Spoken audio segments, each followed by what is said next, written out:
friends, welcome back to Suganya Hair and Makeup channel. எல்லாரும் எப்படி இருக்கீங்க? நானும் ரியா பாப்பா ரொம்ப சூப்பரா இருக்கோங்க. இன்னைக்கு Q&A வீடியோ தாங்க பார்க்க போறோம். லாஸ்ட் வீக் இன்ஸ்டால வந்து क्वेश्चंस கேட்க சொல்லி நான் Q&A மாதிரி போஸ்ட் பண்ணிருந்தேன். YouTube லாங் வீடியோல ஆன்சர் பண்ணேன்னு சொல்லிட்டு நிறைய क्वेश्चंस வந்திருந்தது. அதுல இருந்து ஒரு 20 क्वेश्चंस வந்து பிக் பண்ணிருக்கேன். ஒரு சிலது ரிப்பீட்டடா இருந்ததுங்க. ரொம்ப லேட் நைட்ல தான் இந்த வீடியோக்கு வந்து ரெக்கார்ட் பண்ணிட்டு இருக்கேன். சோ ஏதாவது எக்கோ மாதிரி கேட்டா ப்ளீஸ் மைண்ட் பண்ணிக்காதீங்க. அப்படியே ஊரே ரொம்ப அமைதியா வந்துட்டு இருக்கு. எனக்கும் என் ஹஸ்பண்டுக்கும் ஏஜ் டிஃபரன்ஸ் வந்து கேட்டிருந்தாங்க ஒருத்தங்க. 2 இயர்ஸ் டிஃபரன்ஸுங்க. அண்ட் என்னோட கரண்ட் வெயிட் வந்து கேட்டிருந்தாங்க. 2 months ஆச்சுங்க செக் பண்ணி. ஆக்சுவலாக இந்த வீடு பெயிண்ட் பண்ணுற போது அந்த வெயிட் மிஷினை பார்த்தது. இன்னும் கிச்சன் வந்து செட் பண்ணல. ஸோ அதை செட் பண்ணாதான் அந்த மிஷின் எங்கே இருக்குன்னு தெரியும். நான் லாஸ்ட்டாக பார்க்குற போது என்னோட வெயிட் பார்த்தீங்கன்னா 58. ப்ரீ ப்ரெக்னன்சியில் வந்து 55 kgs இருந்தேன். ஆனால் அந்த பிக்சருக்கும் இந்த பிக்சருக்கும் நிறைய டிஃப்ரென்ஸ் இருக்குது. அதில் வந்து ரொம்ப லீனாக இருக்கேன். இதில் வந்து கொஞ்சம் சப்பியாக இருக்க மாதிரி தான் இருக்குது. அந்த ஒரு 4 kgsல எதுக்கு அவ்வளோ ஒரு டிஃப்ரென்ஸ்னு எனக்கு தெரியல. ஆனால் இவ்வளோ தாங்க டிஃப்ரென்ஸ் என்னோடய ப்ரீ ப்ரெக்னன்சிக்கும் போஸ்ட் ப்ரெக்னன்சிக்கும். அதுக்கப்புறம் நானும் என் ஹஸ்பண்டும் ஒரே ஊரான்னு கேட்டிருக்கீங்க. இல்லைங்க, என் ஹஸ்பண்டும் எங்கள் அம்மாவும் தான் ஒரே ஊர். நானும் அவரும் வேறு வேறு ஊர் தான். பட் ஒரே ஸ்கூலில் வந்து படித்தோம். நெக்ஸ்ட்டு இது வந்து ரிப்பீட்டடாக கேட்குற ஒரு கொஷின்ங்க. என்னோட office and YouTube salary. Office salary இங்கே வந்து சோஷியல் மீடியாவில் டிஸ்க்ளோஸ் பண்ணக்கூடாது அப்படின்னு நான் நினைக்கிறேன். அந்த மாதிரி ரூல்ஸ்லாம் படித்த மாதிரி எனக்கு ஒரு ஞாபகம். அதனால் நான் அதை பற்றி ஷேர் பண்ணலைங்க. யூடியூப்பில், அதாவது லாஸ்ட் மந்த் ஜூலையில் எனக்கு யூடியூப்பில் வந்து இன்கமே வரலைங்க. ஏன் அப்படின்னா நம்மளுக்கு வந்து $100 மீட் ஆனால் மட்டும்தான் நம்மளுக்கு வந்து சேலரி வந்து கிரெடிட் ஆகும். எனக்கு பார்த்தீங்கன்னா 99 point something, அந்த கொஞ்சம் பத்தல, அதனால வரல. ஒருவேளை அது $100 வந்திருந்தது அப்படின்னா 7,000 சம்திங் வந்துட்டு வந்திருக்கும். அண்ட் என்னோட மேக்ஸிமம் யூடியூப் சேலரி நான் எடுத்தது பார்த்தீங்கன்னா 50,000 வரைக்கும் எடுத்திருக்கேன் 1 monthல. ஸோ இது டிபெண்ட்ஸுங்க. அப்போ எப்படி வியூஸ் போகுது, எவ்வளோ ஆட் ரன் ஆகுது, அதெல்லாம் பொறுத்து. இப்போ போன மாதம் எனக்கு சேலரி வரல அப்படிங்கிறதுக்காக அது அப்படியே போயிடாது. இந்த மாதம் அதுவும் சேர்த்து வரும். ஃபார் எக்ஸாம்பிள் இந்த மாதம் ஒரு $40 வருது அப்படின்னா $140 வரும். நான் அதுக்காக வந்து, அதாவது மணிக்காக நான் இந்த வேலை வந்து பார்க்கலங்க. என்னோட பேஷண்ட்காக மட்டும்தான் பார்க்குறேன். இப்போ டைம் பார்த்துட்டிங்க அப்படின்னா 1:43 AM, அதாவது 1:45 ஆச்சுங்க. இப்போ தான் வந்து இந்த வீடியோவுக்கு வந்து ரெக்கார்ட் பண்ணுறேன். ஸோ முழுக்க இது மேலே இருக்க லவ்னாலையும் பேஷனாலையும் மட்டும்தான் வந்துட்டு பண்ணுறேன். மணிக்காக பண்ணுற மாதிரி இருந்தால் சில மாதங்கள் சம்பளமே வராமல் இருந்திருக்கு. ஸோ அப்போல்லாம் இது வந்து பண்ணியிருக்க முடியாது. நான் ஆரம்பிச்சுட்டு அது விடக்கூடாது அப்படிங்கிறதுல பார்த்தீங்கன்னா நான் எப்பவுமே ஸ்ட்ராங்காக இருப்பேன். ஸோ அதுக்காக தான் வந்து பண்ணுறேன். ஒரு வேளை இதுலேருந்து மணியே வரலனா கூட நான் கண்டிப்பாக பண்ணுவேங்க. ஸோ பார்த்தீங்கன்னா யூடியூப் இன்கம் பற்றி ஷேர் பண்ணிட்டேன்னு நினைக்கிறேன். என்னோடய மேக்ஸிமம் அமௌண்ட் அண்ட் லீஸ்ட்டாக வராமல் கூட இருந்திருக்கு. பேசிக்காக ஒரு 7,000, அதாவது $100 சேர்ந்தால் 7,000 சம்திங் வருங்க. அப்படி கூட வந்துட்டு வந்திருக்கு. ஒருத்தங்க வந்து டோன்ட் கட் யுவர் ஹேர்னு வந்து சொல்லியிருக்காங்க.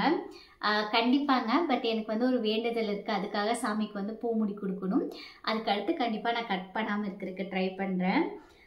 அடுத்து பார்த்திங்கன்னா நான் எப்படி மோட்டிவேட்டடாக இருக்கேன்னு சொல்லி ஒருத்தங்க கேட்டிருக்காங்க. இதுவுமே வந்து எனக்கு ஃப்ரீக்வெண்ட்டாக வர ஒரு கொஷின்.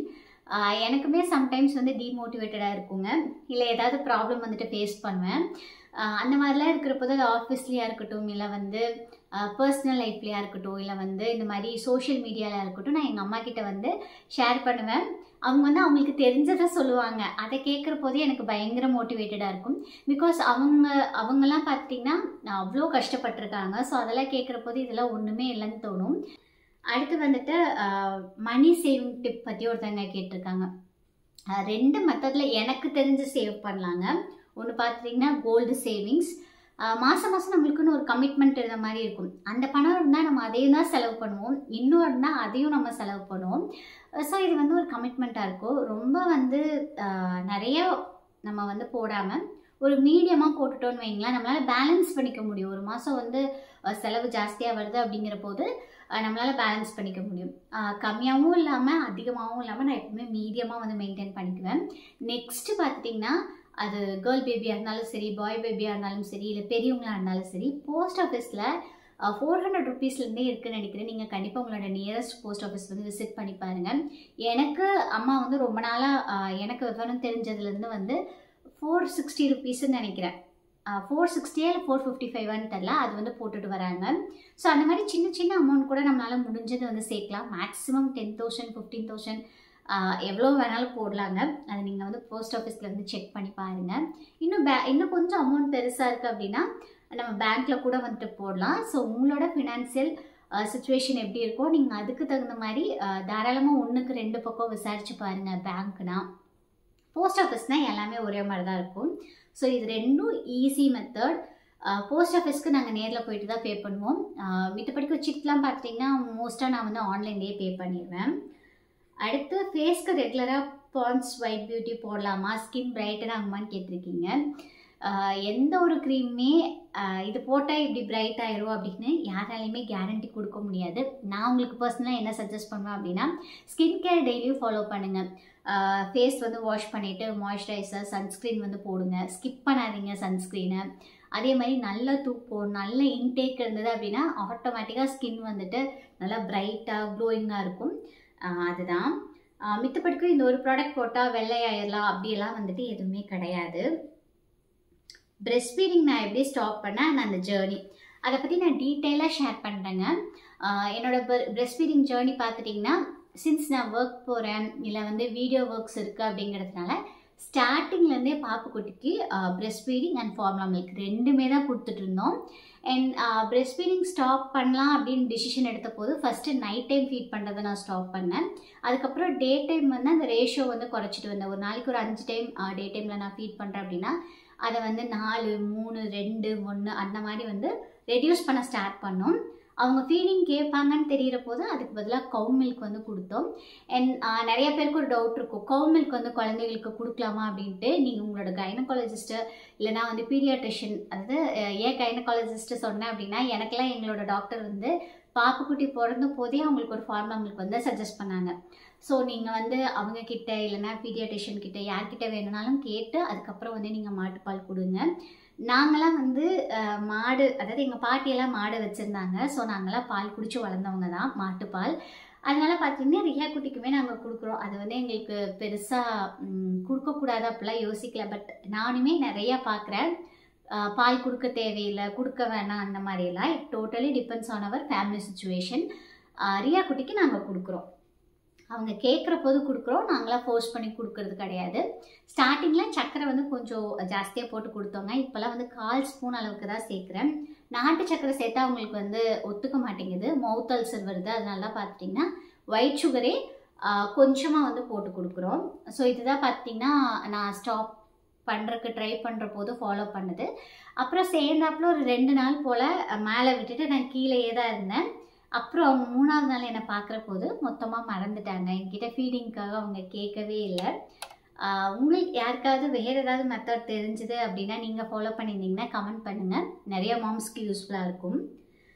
ஸோ அதுக்கடுத்து பார்த்துட்டிங்கன்னா டிப்ரெஷன் பற்றி வந்து ஒருத்தங்க கேட்டிருந்தாங்க. எனக்கு அப்பப்போ மூட் அப்செட் ஆன மாதிரி இருக்கும், எதுக்கு அழுகிறோன்னே தெரியாமல் அழுக வந்த மாதிரி இருக்கும். அதை தாண்டி ரொம்ப டிப்ரெஷன் ஸ்டேட்டுக்கு போனது அந்த மாதிரிலாம் எதுவும் கிடையாதுங்க. போஸ்ட்மார்ட்டம்னா ஸ்டார்டிங்கில் இருந்துச்சு, ஆனால் நம்மளை சுற்றி ஆளுங்க இருக்காங்க. பேச பேச பேச பேச அடுத்தடுத்து நம்ம வேலையில் ஆக்குப்பைடாக இருக்கிற போது அதை மறந்துடுது அப்படின்னு தான் நான் வந்து நினைக்கிறேன். நான் பெருசாக டிப்ரெஷனில் போனேன் அப்படின்னு சொல்கிற அளவுக்கு வந்து எதுவும் கிடையாது. என்னோடது வந்து லவ் மேரேஜா அப்படின்னு வந்து கேட்டிருக்காங்க. ஆமாங்க, என்னோடது வந்து பக்கா லவ் மேரேஜ் தான். டைம் மேனேஜ்மெண்ட் இது வந்து தப்பான ஆள்கிட்ட கேட்டிருக்கீங்க. எனக்கு இடையில பார்த்துட்டிங்கன்னா சரியாக நான் தூங்குறது கிடையாது. அப்படி இருக்கிற போது எனக்கு நல்ல வெயிட் கெயின் ஆச்சு. எக்கு தப்பாக சாப்பிட்றதுக்கு ஸ்டார்ட் பண்ணேன். ஒரு ரொட்டீனே இருக்காது, அந்த மாதிரிலாம் இருந்தது. லாஸ்ட் 2 வீக்ஸாக நான் ப்ராப்பராக தூங்குறேன், இன்டேக்குமே கரெக்டாக எடுத்துக்கிறேன். அதோட ரிசல்ட் நல்லாவே வந்து ஸ்கின்ல ஹேர்லலாம் கூட வந்துட்டு தெரியுதுங்க. அதனால தான் வந்து என்னால் லாஸ்ட் வீக் வந்து லாங் வீடியோ போட முடியல. லாஸ்ட் வீக் ஃபுல்லாகவே வந்து நான் வாக்கிங் வந்துட்டு போனேன். டெய்லியும் வந்து 45 மினிட்ஸ் போல் போனேன். ஸோ அதெல்லாம் பார்த்திங்கன்னா எனக்கு வந்து வீடியோ ரெடி பண்ணுற டைம், எடிட் பண்ணுற டைம், வாய்ஸ் ஓவர் கொடுக்குற டைம், அதனால தான் என்னால் வந்து லாஸ்ட் வீக் வந்து போட முடியல. அண்ட் இப்போ டைம் பார்த்துட்டிங்கன்னா கரெக்டாக 1:52 AM. இப்போ தான் வீடியோ ரெக்கார்ட் பண்ணிகிட்ருக்கேன், பிகாஸ் இந்த வீக்காச்சும் லாங் வீடியோ கொடுக்கலான்னு சொல்லிட்டு. ஸோ டைம் மேனேஜ்மெண்ட் பற்றி தப்பான ஆள்கிட்ட வந்து கேட்டிருக்கீங்கன்னு நினைக்கிறேன். கண்டிப்பாக வந்து எல்லாத்தையும் பேலன்ஸ் பண்ணுற போது கொஞ்சம் கஷ்டம் தாங்க டைமை வந்து மேனேஜ் பண்ணுறது. பட் வீக்லி 1 டே தானே அப்படின்னு இன்றைக்கி ஒரு நாள் வந்து நான் எக்ஸ்கியூஸ் எடுத்துட்டேன். லாங் வீடியோ அதாவது vlog-ஆ ஏன் போட முடியல அப்படின்னா, இன்னுமே என்னால் கிச்சன் செட் பண்ண முடியலங்க. வாரம் வாரம் வெளியில் போகிற மாதிரி இருக்குது, அதுவுமே ஒர்க்குக்காக போகிற மாதிரி தான் இருக்குது. அதனால் பார்த்துட்டிங்கன்னா ரொம்ப கிளம்ஸியாக இருக்குது. இந்த வாரம் என்னானாலும் சரி நம்ம எடுத்து வச்சிடணும் அப்படின்னு நினச்சிட்ருக்கேன். 2-3 வீடியோவில் இதை தான் சொல்லியிருந்திருப்பேன். ஆனால் வரலட்சுமி பூஜை வருது, ஸோ வீடு வந்து கண்டிப்பாக க்ளீன் பண்ணும். அதுக்கு முன்னாடி கிச்சன் வந்து நான் கண்டிப்பாக ரெடி பண்ணுறேன். ஸோ கிச்சன் ரெடி பண்ணுற வீடியோ கூட கிவ்அவே கிஃப்ட்ஸோட அப்டேட்ஸும் வந்து கொடுத்துட்றேங்க.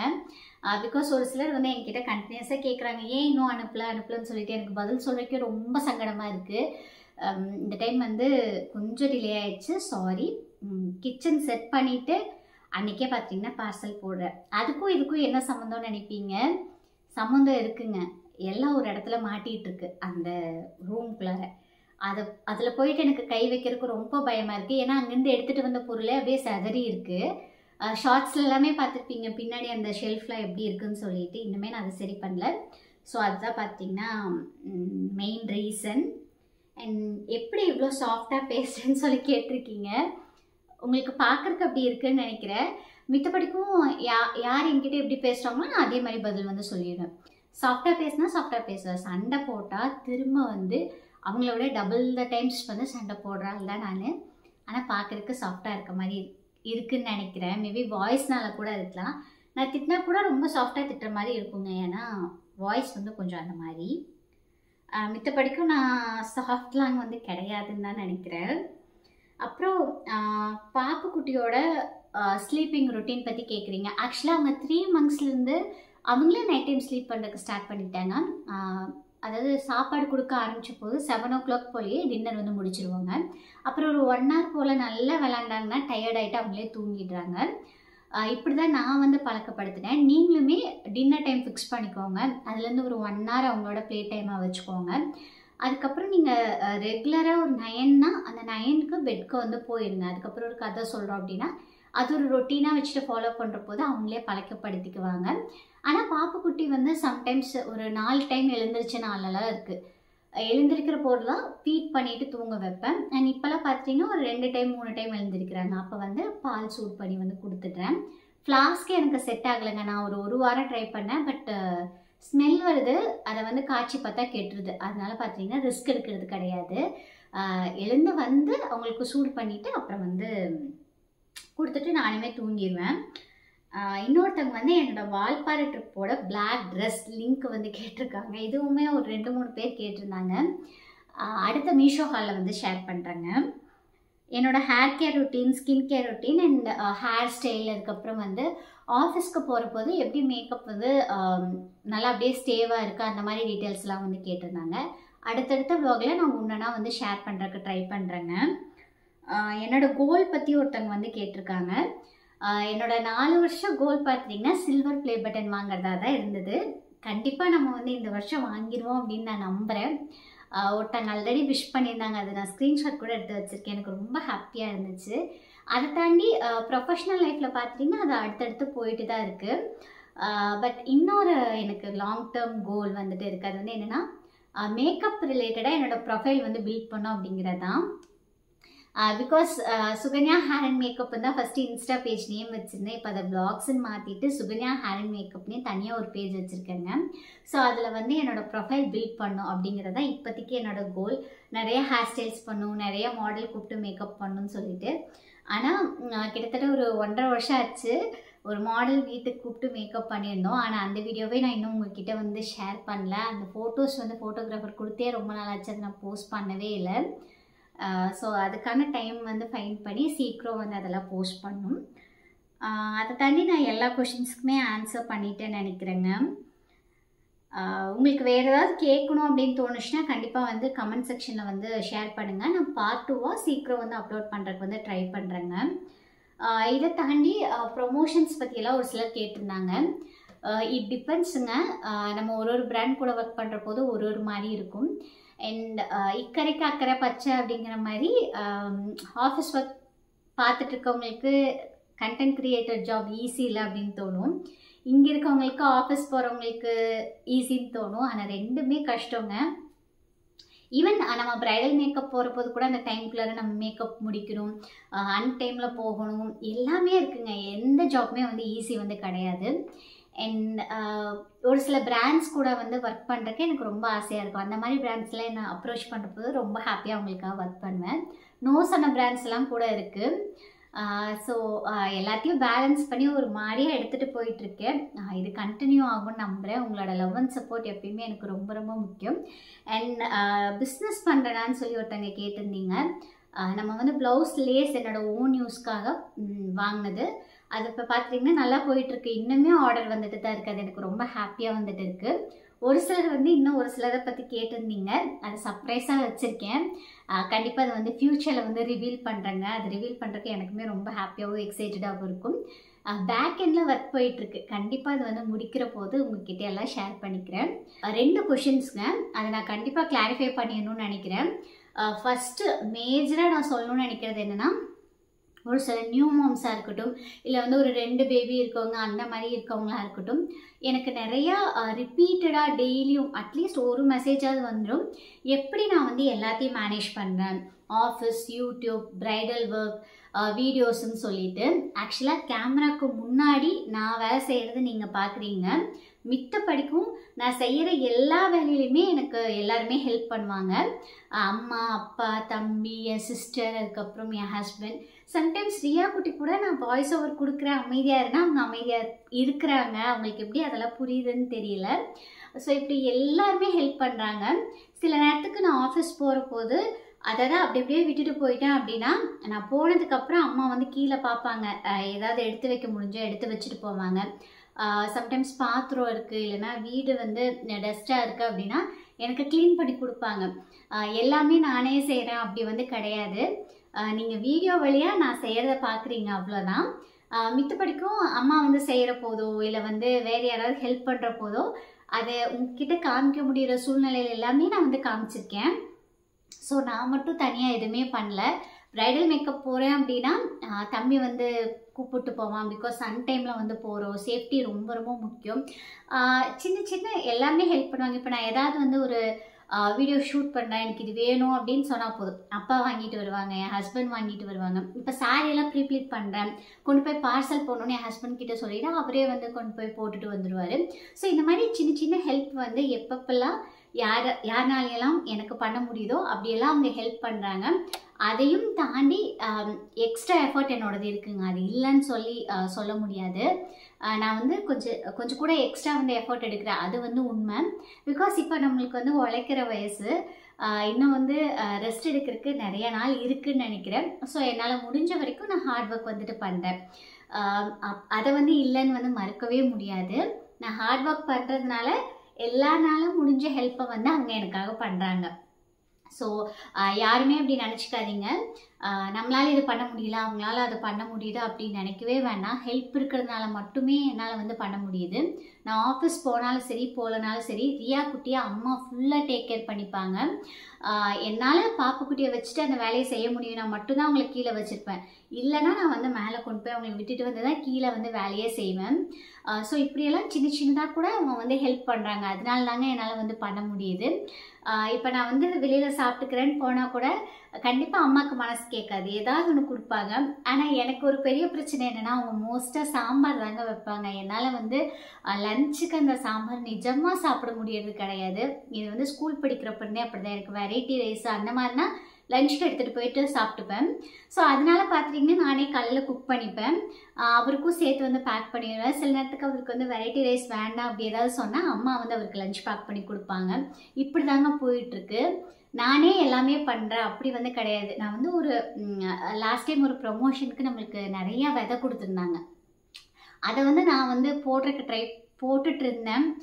அம்மா உடனே மேலேருந்து கீழே வந்துட்டாங்க நான் பண்ணிகிட்டு இருக்கிறத பார்த்துட்டு. நீங்கள் அந்த வீடியோலுமே பார்த்துருப்பீங்க, அவங்களும் தான் இருக்காங்க, ஷார்ட்ஸில் ஷேர் பண்ணியிருந்தேன். ஸோ இப்படி தான் என்ன வேலை நான் பண்ணுறதை பார்த்தாலும் அவங்க தனியாக விடவே மாட்டாங்க, வந்து ஹெல்ப் பண்ணுவாங்க. அதனால மட்டுமே என்னால் வந்து எல்லாமே பண்ண முடியுது. ஸோ நானே எல்லாம் பண்ணுறேன் அப்படின்னு எனக்கு போர்ட்ரே பண்ண மாட்டேன், பண்ணுறதுக்கும் விருப்பம் கிடையாது. ஏன்னா அது உண்மை கிடையாது. ஸோ ப்ளீஸ் அண்டர்ஸ்டாண்ட் பண்ணிக்கோங்க. ஒரு சிலருக்கு இது கேட்குறதுக்கு போர் அடிச்சிருந்துருக்கலாம். இது ரொம்ப சீரியஸான ஒரு விஷயம். ஏன்னா ஒரு மாமா இருக்கவங்க, அதுலேயும் ஒரு நியூ மாமா இருக்கவங்க, 2 பசங்களை பார்த்துக்கிறவங்களுக்கு அது எவ்வளோ ஸ்ட்ரெஸ்ஃபுல்லாக இருக்கும் அப்படிங்கிறது என்னால் ஃபீல் பண்ண முடியுது. அதனால தான் நான் சொல்கிறேன், நான் தனியாக எதுவுமே வந்துட்டு பண்ணலைங்க, எல்லாரோட ஹெல்ப்னால தான் வந்துட்டு பண்ணுறேன். நெக்ஸ்ட்டு மோஸ்ட் ஆஸ்க்டு ஒரு கொஷின் பார்த்தீங்கன்னா, ஏன் என் சிஸ்டர் காமிக்கிறதுலன்னு சொல்லிட்டு. அவங்க இப்போதைக்கு என்ன வீடியோவில் காமிக்க வேண்டாம்னு சொல்லியிருக்காங்க. அதனால தான் அவங்கள நான் வந்து காமிக்கல. மித்தபடிக்கும் பெரிய ரீசன்லாம் ஒன்றும் கிடையாது. நாளைக்கே ஓகே சொன்னால் கூட நான் வந்து காமிச்சிருவேன். எனக்கு ரொம்ப ஹாப்பியாக இருக்கும். அது வந்து எப்போ நடக்கும் அப்படின்னு வந்து நானும் வெயிட் பண்ணிகிட்ருக்கேன். ஸோ பார்க்கலாம். ரியா குட்டியை கூட ஒரு 3 monthஸில் காமிச்சாச்சு. ஆனால் நான் யூடியூப் ஸ்டார்ட் பண்ணி 4 years போல் ஆகுது. இன்னும் அவங்கள மட்டும் காமிக்கல. அண்ட் இன்லாஸை பற்றி ஒரு சிலர் வந்து கேட்பாங்க. நாங்கள் எப்பப்பெல்லாம் மீட் பண்ணுறோமோ அப்பப்பெல்லாம் நான் அவங்கள காமிச்சிருக்கேங்க. ஹோப் இந்த வீடியோ வந்து உங்களுக்கு பிடிச்சிருக்குன்னு நினைக்கிறேன். ஹானஸ்ட்டாக தான் ஆன்சர் பண்ணியிருக்கேன். ஸோ உங்களுக்கு எப்படி பிடிச்சிருக்குன்னு சொல்லி மறக்காமல் வந்து கமெண்ட் பண்ணுங்கள். தேங்க்ஸ் ஃபார் வாட்சிங் this video. Take care. By.